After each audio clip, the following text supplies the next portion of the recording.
எழுதி வச்சுக்கோங்க தலைவா, இதை நீங்க வந்து தலைப்பு செய்தியை போட்டுருங்க. பேச கண்ட்ரோல் பண்ற போலர்ஸ் தான் இந்த வேர்ல்டு கப்பா ஆள போறாங்க. லெஃப்ட் ஹேண்டர்ஸ் தான் இந்த வேர்ல்டு கப்பா கலக்க போறாங்க. ஃபர்ஸ்ட் இல்ல. இந்த Indian team world cup win பண்ணக்கூடிய கேப்பபிலிட்டி இருக்கா அப்படின்னு கேட்டீங்கன்னா 100% இருக்கு. ஆனா இந்தியன் ஸ்குவாடை பொறுத்த வரைக்கும் இன்னும் கொஞ்சம் பெட்டரா பண்ணியிருக்கலாம் அப்படின்னு எனக்கு ஒரு தாட் இருக்கு.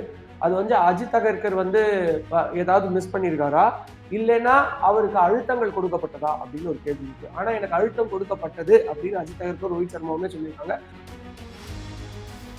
ஹெல்த் செலக்ஷன் கிரைட்டீரியாஸ் வந்து இன்டர்நேஷனல் கிரிக்கெட்டுக்கும் ஐபிஎல் கிரிக்கெட்டுக்கும் வேற வேற. ஸோ அந்த ஒரு ரீசன்னால நட்ராஜை பிக் பண்ண முடியல. ரெண்டாவது, ஒரு world cup experience already Arshdeep இருக்கிறதுனால அவருக்கு ஒரு முன்னுரிமை. ஆனா அவர் இப்ப அவருடைய ஃபுல் ஃபார்ம் ஆஃப் கேப்டன்சில இல்ல. மோர் ஓவர் கொஞ்சம் புக் ஓரியன்டட் கேப்டன்சி பண்ணக்கூடிய ராகுல் டிராவிடால் அவர் ரொம்ப இன்ஃபுளுயன்ஸ் ஆறாரான்ற ஒரு டவுட் இருக்கு. அதை மீறி ஆன் த கிரவுண்ட்ல இதுதான்ப்பா பிளான், இதை மட்டும் தான் எக்ஸிக்யூட் பண்ணுவேன்னு இல்லாம ஆன் த கிரவுண்ட் சிச்சுவேஷனுக்கு ஏற்ற மாதிரி யோசிச்சு ஆன் த கிரவுண்ட் ஒரு கில்லர் இன்ஸ்டிங்டோட விளையாடினா இந்தியா இந்த கப் அடிக்கும். ரோஹித் சர்மா சொல்லியிருக்காரு இன்டர்வியூல, நான் 4 ஸ்பின்னரை பிக் பண்ணணும். சோ ஸ்பின்னருக்கு அவர் எக்ஸ்ட்ரா இம்பார்ட்டன்ஸ் கொடுத்ததுக்கு ஹேட்ஸ் ஆஃப் சொல்லணும். இன்னைக்கு தான்ப்பா நீ ரோஹித் சர்மாவா யோசிச்சிருக்க அப்படின்னு.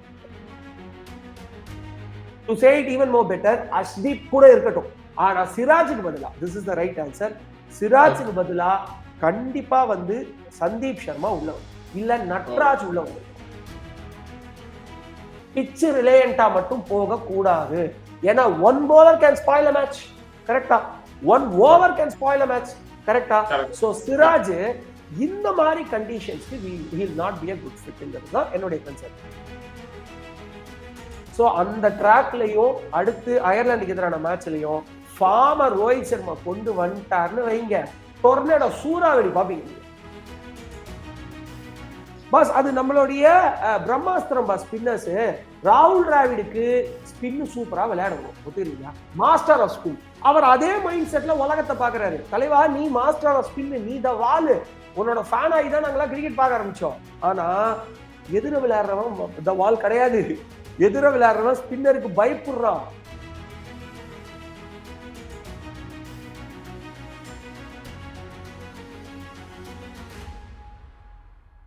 Welcome to cricket only. நான் உங்கள் ஈஸ்வர்.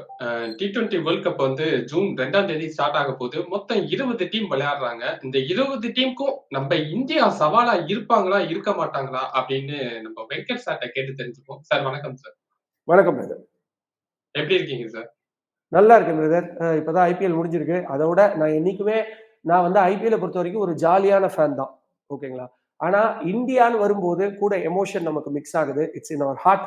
சோ ரொம்ப ஈகர்லி வெயிட்டிங் ஃபார் தட். பார்த்தாலே தெரியும் சார், உங்க டி-ஷர்ட்டுமே இந்தியன் டி-ஷர்ட் தான் போட்டிருக்கீங்க. இன்னைக்கு இந்தியா வெர்சஸ் பங்களாதேஷ், இன்னைக்கு இந்தியா வெர்சஸ் பங்களாதேஷ் மேட்ச் ஆரம்பிக்குது இல்ல? So getting ready. ஓ ஆமா, வார்ம் அப் மேட்ச் நடக்குது. Okay sir, okay sir. Always இந்தியாவை சப்போர்ட் பண்ணும் அப்படின்னு தான் எல்லாருமே இருக்காங்க. சோ இந்தியன் டீம் ஸ்குவாட் எந்த மாதிரி இருக்காங்க? எல்லா டீமுக்கும் ஸ்ட்ராங்கா இருக்காங்களா, இல்ல வீக்கா இருக்காங்க? பஸ் லெட்ஸ் ஸ்டார்ட் வித் இந்தியன் ஸ்குவாடை பொறுத்த வரைக்கும் இன்னும் கொஞ்சம் பெட்டரா பண்ணியிருக்கலாம் அப்படின்னு எனக்கு ஒரு தாட் இருக்கு. அது வந்து அஜித் அகர்கர் வந்து ஏதாவது மிஸ் பண்ணியிருக்காரா, இல்லைன்னா அவருக்கு அழுத்தங்கள் கொடுக்கப்பட்டதா அப்படின்னு ஒரு கேள்வி இருக்கு. ஆனா எனக்கு அழுத்தம் கொடுக்கப்பட்டது அப்படின்னு அஜித் அகர்கர், ரோஹித் சர்மாவுமே சொல்லியிருக்காங்க. மும்பையிலிருந்து பிளேயர் எடுக்கணும் அப்படின்ற மாதிரி அழுத்தம் கொடுக்கப்பட்டது அப்படின்னு சொல்லி. இந்த அழுத்தம் கிரிக்கெட் இந்தியாவில் உருவான போதிலிருந்தே இருக்கு. நாம இன்னொரு வீடியோல பேசியிருப்போம், கிரிக்கெட்ல காஸ்ட் பாலிடிக்ஸ் இருக்கான்னா கிடையாது. ஆனா கிரிக்கெட்ல பவர் பாலிடிக்ஸ் இருக்கு. அந்த பவர் பாலிடிக்ஸ் இதுதான். இந்த இடத்துல இருந்து இந்த ஊர்ல இருந்து நிறைய பிளேயர்ஸ் எடுக்கணும் அப்படின்னு சொல்லி, அதுக்கப்புறம் கர்நாடகால இருந்து டேலண்ட்னால நிறைய பிளேயர்ஸ் வர ஆரம்பிச்சு, வெறும் மகாராஷ்டிரால இருந்து எக்கச்சக்க பேரு, கர்நாடகால இருந்து கொஞ்சம் பேரு, மீதி எல்லா ஸ்டேட்ல இருந்து ஒருத்தர் 2 பேர்னு இருந்தத சௌரவ் கங்குலின்னு ஒரு மனுஷன் வந்து அடிச்சு உடைச்சு எல்லா ஊர்ல இருந்து டேலண்ட் கொண்டு வர ஆரம்பிச்சதுக்கு அப்புறம் தான் இந்தியன் டீமுக்கு ஒரு புத்துணர்ச்சி கிடைச்சது. அதுக்கு முன்னாடி இந்த டீமை வச்சா கபில் தேவ் ஜெயிச்சாரு, அது வேற விஷயம்.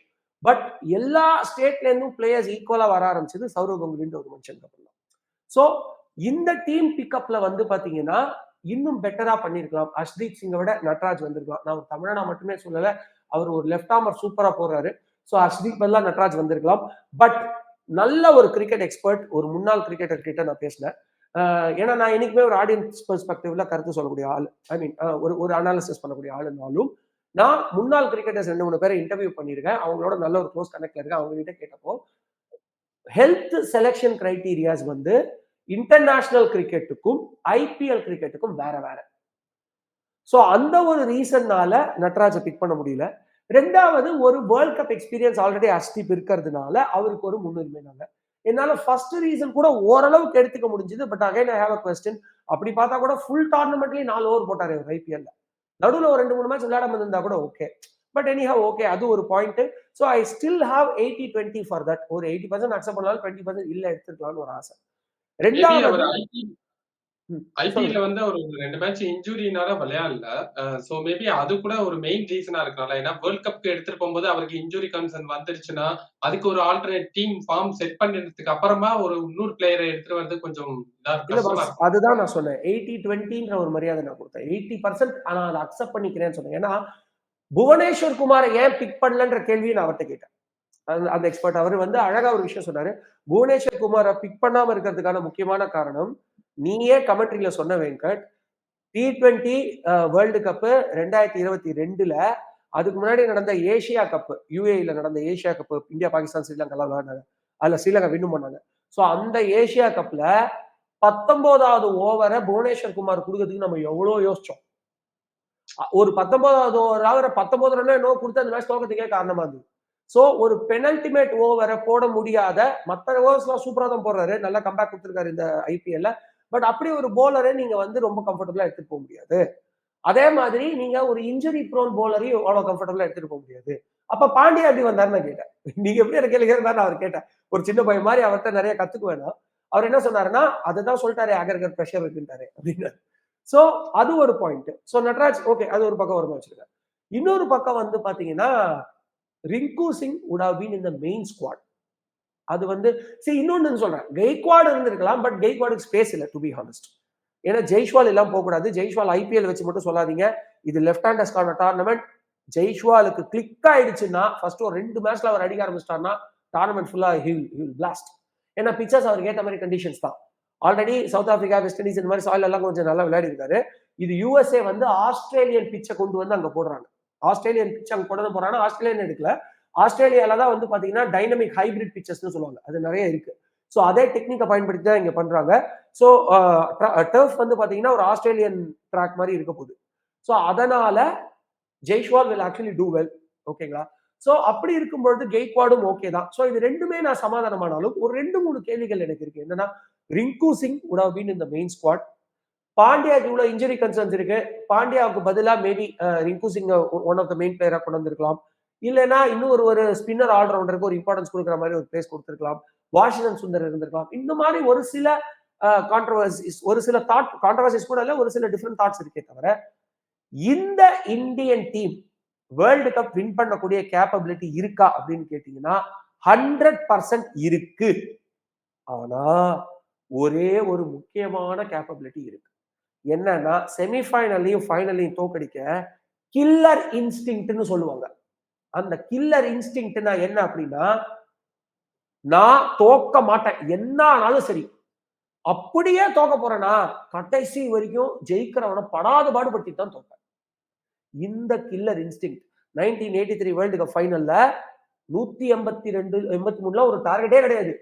ஓகேவா? அதுவும் வெஸ்ட் இண்டீஸ்ல வந்து அந்த விவ்ரிச்சஸ் இருந்த காலத்துல எல்லாம் சரி 183நாலும் அதாவது அதையும் அவங்க அடிச்சுதான் ஆகணும். அதை அடிக்கிறதுக்கு அவங்கள நம்ம படாத பாடுபடுத்துவோம்னு உள்ள போனாரு கபில் தேவ் அவங்க டீம்கிட்ட சொல்லி. அதே மாதிரி 2016 வேர்ல்ட் கப் நினைக்கிறேன், பங்களாதேஷ்க்கு எதிரான மேட்ச்ல அதை நம்ம ஜெயிக்கலனாலும், ஐ மீன் அந்த வேர்ல்ட் கப் நம்ம ஜெயிக்கலனாலும் பங்களாதேஷ்க்கு எதிரான மேட்ச்ல 3 விக்கெட் இன் ஹேண்டு, ஓகேவா, 3 பால்ஸ் இன் ஹேண்டு, பங்களாதேஷோட ஒரு one of the main batsman விளையாடிட்டு இருக்காரு. 2 ரன்கள் தான் தேவை. அந்த சிச்சுவேஷன்லயும் பாண்டியா ஓவர் போடும்போது 3 பால்ல 3 விக்கெட் எடுத்து 2 கேட்ச், 1 ரன் அவுட் எடுத்து 1 ரன் வித்தியாசம் தான் ஜெயிச்சோம்.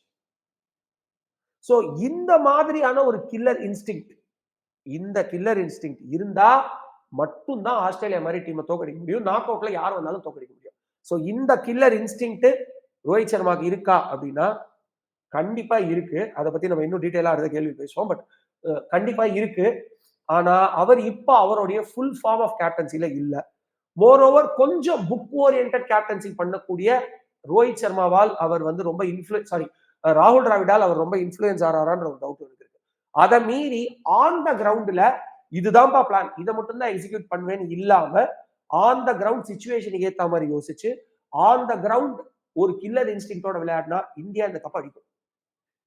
ஓகே சார், இந்த ஸ்குவாட்ல உங்களோட பிளேயிங் லெவனா யாரெல்லாம் சாரி பிளேயிங் லெவன் கேக்குறீங்க இல்லையா? பிளேயிங் லெவன்ல வந்து I would first go with Sunil Gavaskar வந்து ஒரு நல்ல சஜஷன் கொடுத்துருக்காரு. நிறைய விஷயத்துல அவரோட நான் டிவியேட் ஆவேன். என்னுடைய ஃபேவரட் பிளேயர் கூட கிடையாது அவரு. பட் ஸ்டில் அவருடைய சஜஷன் இந்த இடத்துல எனக்கு கொஞ்சம் ஒத்து போச்சு. என்ன அப்படின்னா ஜெய்ஷ்வால், எக்ஸாக்ட்லி நான் யோசிச்சதான் அவரும் சொல்லியிருந்தாரு. ஜெய்ஷ்வாலோட வந்து Rohit Sharma opening, Virat Kohli one down, the only batsman in T20, current batsman in T20, active batsman in T20 to have 50 plus average. ஓகேங்களா? So Kohli in first down, Suryakumar Yadav in second down. அதுக்கு அடுத்து வந்து பாத்தீங்கன்னா Pandya and Rishabh Pant, but conditions பொறுத்து. ஓகேங்களா?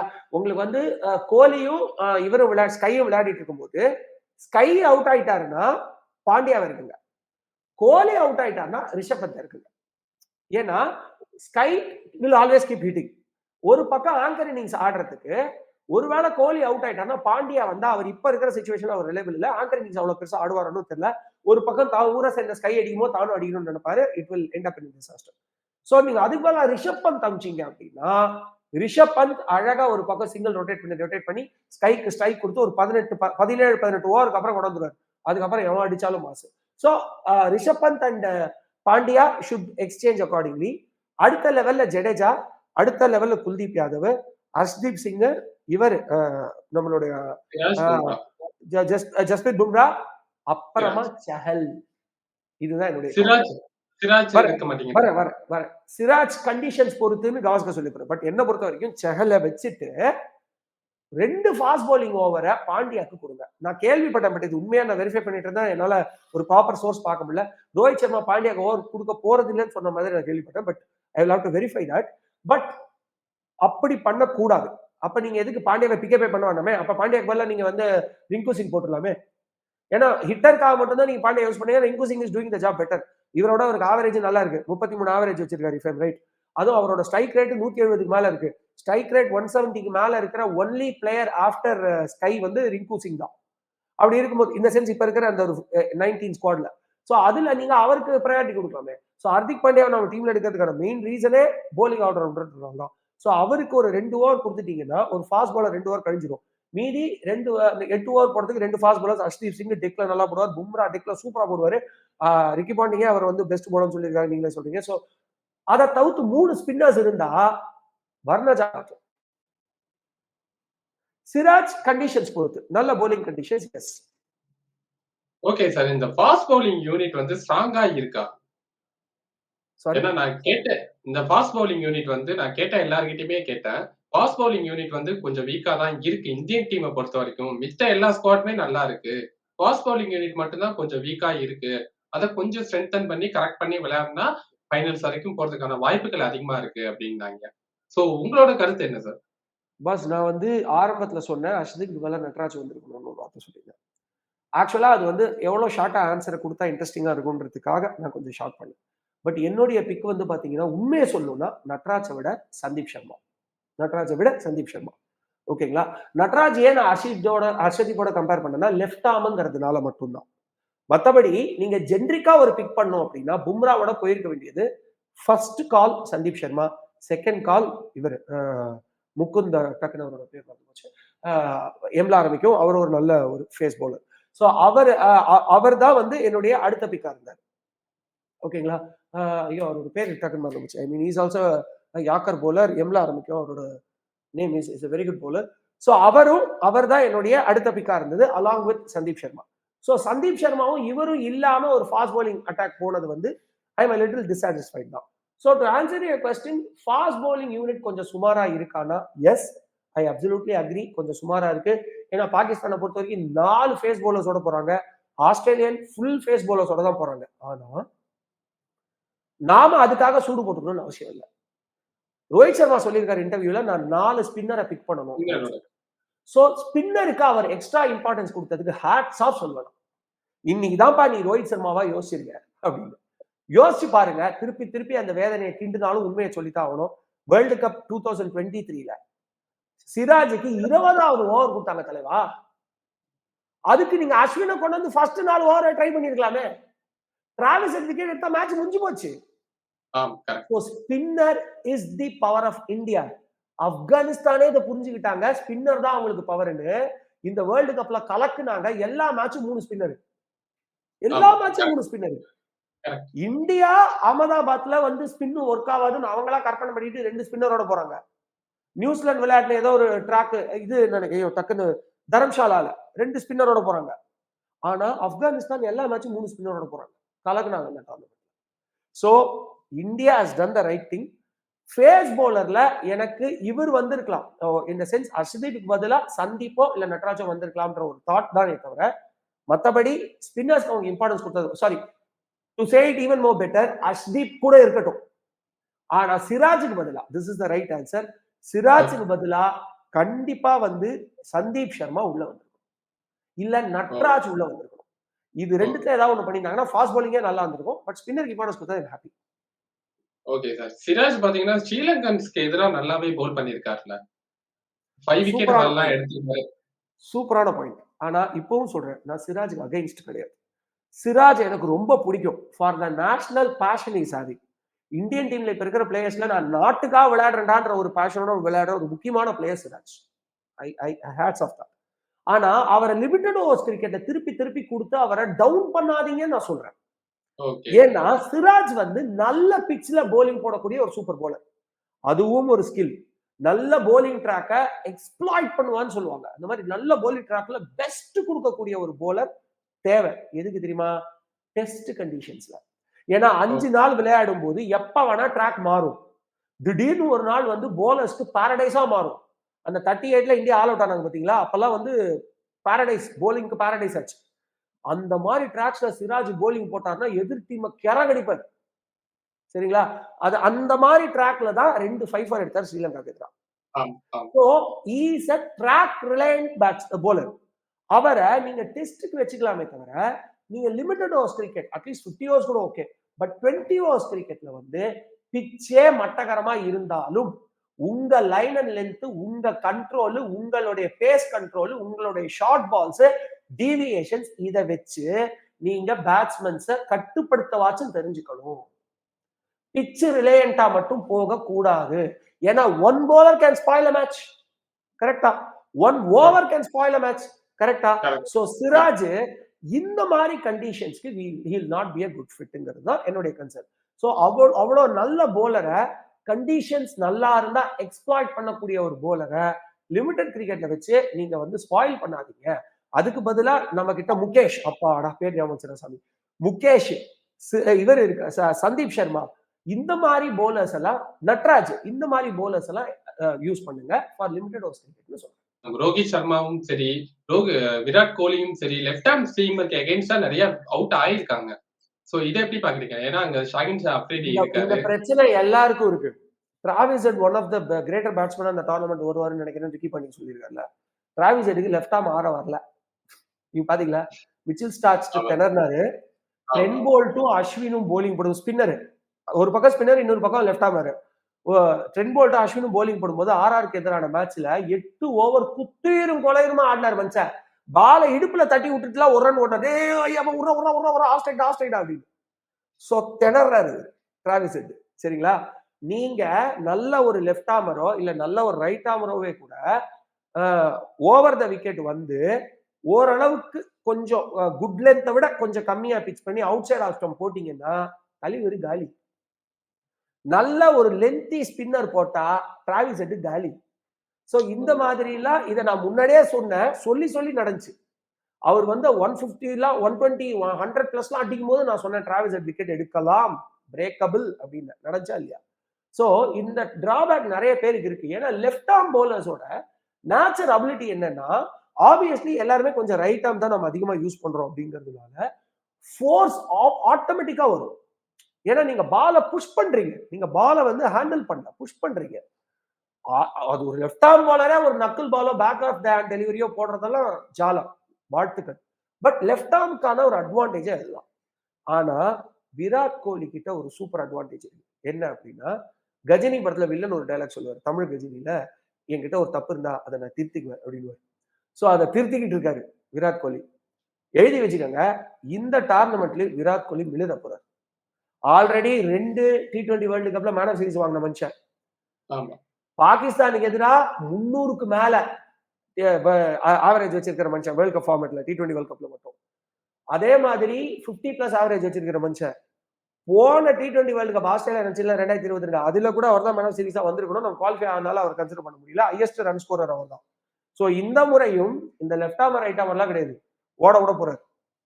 பட் ரோஹித் சர்மா வந்து நான் சொல்றேன், லெஃப்ட் ஆர்மர் கிட்ட அது ஸ்டார்டா இருக்கலாம், அவர் எல்லாம் மைண்ட் செட் தான் தலைவர். ஃபர்ஸ்ட் ஒரு 2 மேட்ச், ஒன்னு வந்து அயர்லாந்துக்கு எதிராக விளையாடுறோம், 2வது தான் பாகிஸ்தானுக்கு எதிராக விளையாடுறோம், ரைட்? பங்களாதேஷ்க்கு எதிராக ஒரு வார்ம் அப் வேற இருக்கு. சோ 3மே நாசா பிட்ச் தான். நாசா அந்த பிட்சோட பேரு நாசா பிட்ச் தான் நடக்குது.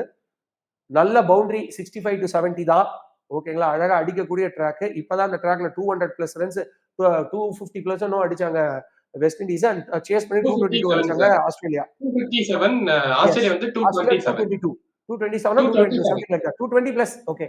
சோ அந்த ட்ராக்லயும் அடுத்து அயர்லாந்துக்கு எதிரான மேட்ச்லயும் ஃபார்மர் ரோஹித் சர்மா கொண்டு வந்துட்டாருன்னு வைங்க, டொர்னேடோ பாக்கலாம், டொர்னேடோ சூறாவளி பாப்பீங்க நீங்க. ஓகேங்களா? சோ இந்த லெஃப்ட் ஆர்மருக்கு எதிரான ஒரு கன்சர்ன் இருக்கு. பட் எனக்கு தெரிஞ்சு இந்த வேர்ல்டு கப்லயே அதை அட்ரஸ் பண்ணிட்டாங்க. பாகிஸ்தான் போலர்ஸ்லாம் ஷைன் அஃப்ரிடி எல்லாம் அந்தாடி வச்சாரு மனுஷன். அந்த அந்த 6 நான் திருப்பி திருப்பி சொல்லிட்டே இருப்பேன். பட்டுன்னு ஒன்று அடிப்பாரு இப்படி. அந்த ஷாட் எப்படி அடிப்பார்னா, நம்ம வந்து நல்ல இன்ட்ரெஸ்டிங்கா ஒரு மேட்சை வெட்ட வெளியில உட்காந்து பார்க்கும் கொசு வச்சு அப்படி அடிப்போம் பாருங்க, அப்படி அடிப்பாரு. அந்த 6ஓட ஹைட்டை பார்த்துட்டு ஷைன் அஃப்ரிடிக்கு ஓவர் போடவே வரல. ஓகேங்களா? சோ அதுதான் ரோஹித் சர்மா. கடவுளை வேண்டிப்போம், ஃபர்ஸ்ட் 2 மேட்ச் ரோஹித் சர்மா ஜெய்ஸ்வால் 2 பேரும் கிளிக் ஆகணும். இந்த வேர்ல்டு கப்ல வந்து நம்ம வந்து அட்ராசிட்டி பார்க்கலாம். ஓகே சார், இந்த டீமை வச்சுட்டு இந்தியன் டீம் எது வரைக்கும் பயணிப்பாங்க? டெஃபினட்டா செமிஃபைனல் போயிடுவாங்க, அந்த நம்பிக்கை எனக்கு இருக்கு. பட் செமிஃபைனலுக்கு மேல ஜெயிக்கணும் தான் அந்த கில்லர் இன்ஸ்டிங். என்ன ஆனாலும் சரி, ரொம்ப அழகா ஒரு டைலாக் வரும் சக் தே இந்தியா படத்துல, மர்க்கே ஆயேங்கே லேக்கின் ஜீத் கே ஹார் கே நஹீ ஆயேங்கே, மர்க்கே ஆயேங்கே லேக்கின் ஹார் கே நஹீ ஆயேங்கே அப்படிம்பாங்க. அது என்ன அர்த்தம் அப்படின்னு புரிஞ்சுக்கிட்டு என் ஃப்ரெண்டு கேட்டு, நம்மளதான் ஹிந்தி படிக்க இல்லையா, கேட்டு புரிஞ்சுக்கிட்டேன். அவங்க என்ன சொன்னாங்கன்னா, இறந்து வந்தாலும் வருவோம், தோத்துட்டு வரமாட்டோம் அப்படிம்பாங்க. அதை நான் லிட்டரலா அப்படி மீன் பண்ணல. உடனே எக்ஸாம்ல ஃபெயிலியர் ஆன பசங்க எல்லாம் பாரு அப்படின்னு அதுக்கு தயவு செஞ்சு, எக்ஸாம் ஃபெயிலியர்லாம் ஒரு மேட்டரே கிடையாது. ஓகேங்களா? எத்தனையோ எக்ஸாம்ல தோத்த பேர் லைஃப்ல ஜெயிச்சிருக்காங்க, படிப்புலயே ஜெயிச்சிருக்காங்க. ஓகே, அது வேற கதை. பட் ஒரு கம்பாரிசன் சொல்றேன், ஒரு கில்லர் இன்ஸ்டிங் சொல்றேன். அப்படி ஒரு கில்லர் இன்ஸ்டிங்கோட போனா கப்பை அடிப்பாங்க. பட் மினிமம் செமிஃபைனல் கண்டிப்பா போவாங்க. ஓகே, ஏன்னா போன வருஷமும் நம்ம செமிஃபைனல்ல தான் வெளில வந்தோம். இங்கிலாந்தோட நம்ம வந்து ரொம்ப மோசமான நிலைமையில தோத்தோம். ஏன்னா அவங்க வந்து 10 விக்கெட் வித்தியாசத்துல நம்மள ஈஸியா ஜெயிச்சுட்டு ஃபைனல்ஸ் போயிட்டாங்க. சோ அதனால அதே மாதிரி இந்த வாட்டி அது வந்து திருப்பி ஏன்னா போன வாட்டி நம்ம பாத்தீங்கன்னா டாப் ஆஃப் த டேபிள்ல தான் இருந்தோம். எல்லா டீமையும் கம்பேர் பண்ணும்போது அதிக மேட்ச் விக்டரி பண்ணதும் நம்ம தான். இல்ல போன டைம் T20 வேர்ல்ட் கப் நீங்க யோசிச்சு பாத்தீங்கன்னா டாப் ஆஃப் த டேபிள்ல இருந்தோம் இல்லன்றதை விட ஒரு கான்பிடென்டான பர்ஃபார்மன்ஸா ஆல் த்ரூ த டோர்னமெண்ட்ல நம்ம தரல. சரிங்களா? குத்திரும் கோயிலரியுமா தான் வந்தோம். ஜிம்பாவே கிட்ட மட்டும்தான் கேஎல் ராகுல் நல்லா பெர்ஃபார்ம் பண்ணாரு. இன்னொரு டீம் ஒரு 50 அடிச்சாரு, அதுவும் அனாவசியமான மேட்ச்ல. சோ கேஎல் ராகுல் டாப் ஆஃப் தி ஆர்டர் ரொம்ப சொதப்பிட்டு இருந்தாரு. ஓகே, அதே மாதிரி வந்து பாத்தீங்கன்னா தினேஷ் கார்த்திக்கு ஃபர்ஸ்ட் 4 மேட்ச்ல 17 ரன் மொத்தமாவே. சோ யார்கிட்ட எல்லாம் நம்ம ஒரு ஃபயரிங் பவர் எதிர்பார்த்தோமோ அதெல்லாம் சரியா வரல. அதே மாதிரி அஸ்வினை சரியா யூட்டிலைஸ் பண்ணல. டீம்ல இருந்தாரு, ஆனா அவருக்கு ஃபர்ஸ்ட் 7 ஓவருக்குள்ள கொடுங்க. ஆப்கானிஸ்தானை பார்த்து நம்ம கத்துக்கணுமா? ஆப்கானிஸ்தான் எல்லா மேட்ச்லயும் டாப் 5 ஓவர்ஸ்க்குள்ள ஸ்பின்னர்ஸ் கொண்டு வந்துடுறான். 50 ஓவர்ஸ்னாலும் சரி, T20னாலும் சரி. அச்சுக்க, ஆனா விக்கெட் நான் எடுப்பேன் பாஸ். அது நம்மளுடைய பிரம்மாஸ்திரம் பாஸ் ஸ்பின்னர்ஸ். ராகுல் டிராவிடுக்கு ஸ்பின் சூப்பரா விளையாடுவோம், ஒத்துக்கிறீங்களா? Master off spin. அவர் அதே மைண்ட் செட்ல உலகத்தை பாக்குறாரு. தலைவா, நீ மாஸ்டர் ஆஃப் ஸ்பின், நீ த வாலு. உன்னோட ஃபேன் ஆகி தான் நாங்களாம் கிரிக்கெட் பார்க்க ஆரம்பிச்சோம். ஆனா எதிர விளையாடுறவன் த வால் கிடையாது. எதிர விளையாடுறவன் ஸ்பின்னருக்கு பயப்படுறான். ஆஸ்திரேலியாவோட 4 பேட்ஸ்மேனும் அஸ்வினை பார்த்து பயப்படுறாங்க. அஸ்வின் இந்த வேர்ல்டு கப்ல பிக் பண்ணல, நான் ஒரு இன்டர்வியூல கூட சொல்ல. ஏன்னா பிக் பண்ணாலும் ஆட விட மாட்டீங்க. அதனால அதை நான் கிவ் அப் பண்ணிட்டேன். பட் பிக் பண்ண ஸ்பின்னர்ஸ போட விடுங்க. யூட்டிலைஸ் பண்ணுங்க குல்தீப் கரெக்டா. யாதவ ஃபர்ஸ்ட் 4 ஓவர் குல்தீப் யாதவையோ ஜடேஜாவையோ ஃபர்ஸ்ட் 5 ஓவருக்குள்ள இன்ட்ரோடியூஸ் பண்ணுங்க. அடிப்பான சிக்ஸ் அடிச்சுக்கிட்டு ஏன் சிராஜ சிக்ஸ் அடிக்கலையா? ஏன் பும்ராவே சில நேரங்கள்ல சிக்ஸ் அடிக்கலையா? ரொம்ப கம்மி தான் நான் ஒத்துக்கிறேன். ஹர்ஷதீப் சிக்ஸ் கொடுக்கலையா? கரெக்ட். நீங்க கொண்டு போற ஹர்ஷல் பட்டேல் சிக்ஸ் கொடுக்கலையா? அப்படி இருக்கும்பொழுது ஃபர்ஸ்ட் 5 ஓவருக்குள்ள குல்தீப் யாதவ் இறக்குங்க. டிராவிஸ் ஹெட் மாதிரி ஆளுக்கு இறக்குங்க. இந்த left armer to left armer இந்த காமெடி எல்லாம் வேண்டாம். இறக்குங்க. ஏன்னா அவருடைய பெரிய அட்வான்டேஜ் அவரோட நான் போலிங் ஆர்ம் வந்து ரொம்ப கைக்கு கிட்ட அவர் வந்து உடம்புக்கு கிட்ட வைக்கிறதுனால போலிங் ஆர்ம்ல அவரால் கரெக்டான லென்த்ல அவர் நினைக்கிற இடத்துல பிச் பண்ண முடியுது. அதுவும் அந்த ரிஸ்ட அழகா அவர் யூட்டிலைஸ் பண்றதுனால அவருடைய அதாவது அவருடைய ஸ்பின்னிங் வந்து எக்ஸாக்ட் ரிஸ்ட்னு சொல்ல முடியாது. பட் அந்த சைனா மென்னுவாங்க. ஸோ அந்த மாதிரி ஒரு டைப் அதை அவர் கரெக்டா யூட்டிலைஸ் பண்றதுனால செம கண்ட்ரோல் வருது பாலுக்கு. He is a prominent wicket taker. நீங்க நல்ல செட்டில் ஆயிட்டதுக்கு அப்புறம் ஸ்பின்னரை கொண்டு வந்தா அடிப்பாங்க. அதுவும் நாசா பிச்ல தான் விளையாடுறோம். அதே தான் அவங்களுக்கும் பவுண்டரிஸ் மீட்டர் 65 to 70 தான். Just a little high than minimum. மினிமமே 60. இவன் 65ல இருந்து 70 தான் கொடுக்குறான். சோ கம்மியான டிஸ்டன்ஸ். அப்படி இருக்கும் பொழுது நீங்க ஸ்பின் ஒர்க் ஆகுதோ இல்லையோ அட்லீஸ்ட் ஒரு பேஸ கண்ட்ரோல் பண்ண முடியுது இல்ல அவங்களால. எழுதி வச்சுக்கோங்க தலைவா, இதை நீங்க வந்து தலைப்பு செய்தியாக போட்டுருங்க. பேஸ கண்ட்ரோல் பண்ற போலர்ஸ் தான் இந்த வேர்ல்டு கப்பா ஆட போறாங்க. லெஃப்ட் ஹேண்டர்ஸ் தான் இந்த வேர்ல்டு கப்பா கலக்க போறாங்க. ஃபர்ஸ்ட் இல்ல கோலி எல்லாம் எக்ஸப்ஷனல். அவர்லாம் வந்து அவருக்கு ஒரு விதிவிலக்கு அப்படி கொடுத்துடலாம். ஆனா லெஃப்ட் ஹேண்ட் பேட்ஸ்மேனும் பேஸ கண்ட்ரோல் பண்ணக்கூடிய அது பேட் கமின்ஸா இருக்கலாம், ஓகேங்களா, இல்ல பேச சூப்பரா தேவையான நேரத்துல பேச போட்டு தேவையான நேரத்துல கட் பண்ற பும்ராவா இருக்கலாம். அதே மாதிரி நல்ல அதாவது பேச வந்து அறிவால் பயன்படுத்தக்கூடிய இவரு ஹாசல்வுட்டா இருக்கலாம். இந்த மாதிரி பேஸ் கண்ட்ரோல் பண்ணக்கூடிய போலர்ஸ் தான் கலக்குவாங்க. நீங்க ஸ்பின்னரை ஒழுங்கா யூட்டிலைஸ் பண்ணீங்கன்னா டெஃபினட்டா அந்த லிஸ்ட்ல நம்ம ஜடேஜாவோ இல்லைன்னா குல்தீப்போ கூட வர வாய்ப்பு இருக்குது. ஸோ லாஸ்ட் டைம் நாம அந்த 10 for 0 ஆனதுக்கு காரணமே சரியான நேரத்துல அஸ்வினை இறக்காதது தான். And Ashwin went for too many runs. அதனால ஏன்னா ஃபர்ஸ்ட் 7 ஓவர்ல நீங்க இல்லாத கான்பிடன்ஸ் எல்லாம் கொடுத்து விட்டீங்க. ஸோ அந்த தப்பை பண்ணாதீங்க. எப்படி நம்ம மகேந்திர சிங் தோனி அஸ்வின் எங்க இருக்கும் பொழுதே ஆஸ்திரேலியாவுக்கு எதிரான 2011 குவார்டர் ஃபைனல்ல ஃபர்ஸ்ட் ஓவர் கொடுத்தாரோ, எப்படி நம்ம ரவிச்சந்திரன் அஸ்வின் இங்கிலாந்துல நடந்த சாம்பியன்ஸ் லீக்ல T20 மேட்சா மாறி போயிடுச்சு மழைனால. அந்த மேட்ச்ல first over last over first over கூட எனக்கு ஓரளவுக்கு ஞாபகம் இல்ல. லாஸ்ட் ஓவர் அஸ்வின் கொடுத்தாரு 14 ரன் இன்னும் டிஃபெண்ட் பண்ணும்போது 14-15 ரன் தேவைப்படும் போது அந்த ரிஸ்க் எடுத்தாரோ அதே ரிஸ்கை நீங்க எடுங்க. நீங்க குல்தீப் யாதவுக்கு ஃபர்ஸ்ட் 5 ஓவருக்குள்ள ஒரு 2 ஓவர் ஆக்காங்க. He will make wonder. Okay sir, பாப்போம் சார். நீங்க சொன்ன அந்த பிளேயிங் 11 அவங்க கொண்டு வராங்களா? கொண்டு வந்து எந்த அளவுக்கு இந்தியன் டீமை வந்து ரோஹித் சர்மா வந்து கரை ஏத்துறாரு? இந்த 2007ல வாங்கினத 2024ல நிறைவேற்றுவாரா ரோஹித் சர்மாவோட படை அப்படின்னு வெயிட் பண்ணி பார்க்கலாம். நன்றி. நன்றி.